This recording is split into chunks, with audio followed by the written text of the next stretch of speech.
ஒரு ஆக்டர் ஆகணும்னு நினச்சாரு. ஆனா, அவரால வந்து எவ்வளோ முயற்சி பண்ணியும் ஆக முடியாம இருந்தது. ஸோ, அவர் ட்ரை பண்ற சமயத்தில அவரே வந்து ஒரு செக் எடுத்து, இதில இவ்வளோ அமௌண்ட்டுன்னு ஃபில் பண்ணி, கூடிய சீக்கிரத்தில நான் இந்த அமௌண்ட்ட வந்து ஏர்ன் பண்ணுவேன் அப்படின்னு சொல்லி எழுதி வச்சிருந்தாரு. அவருடைய மனசுக்கும் அது சொல்லிட்டே இருந்தாரு. அந்த செக்க அடிக்கடி எடுத்து பார்த்துட்டு இருந்தாரு. அதன் பிறகு அவர் எந்த டைம்ல எழுதி வச்சிருந்தாரோ, அதே டைம்ல அவர் வந்து ஹீரோவா ஆனாரு. அதே அமௌண்ட் வந்து அவருக்கு கிடைச்சது அப்படின்னு சொல்லி நான் படிச்சிருக்கேன்.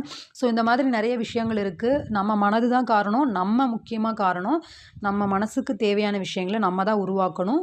உருவாக்குவோம். எல்லாமே நம்மளுக்கு கண்டிப்பா கிடைக்கும். ஓகே. இப்போ இந்த பகுதியினுடைய இறுதி. நினைவில் கொள்ள வேண்டிய குறிப்புகள்னு அந்த அந்த பகுதியில இருக்கக்கூடிய விஷயங்கள இங்க குறிப்பிட்டிருப்பாங்க இல்லையா? ஸோ அதுதான்.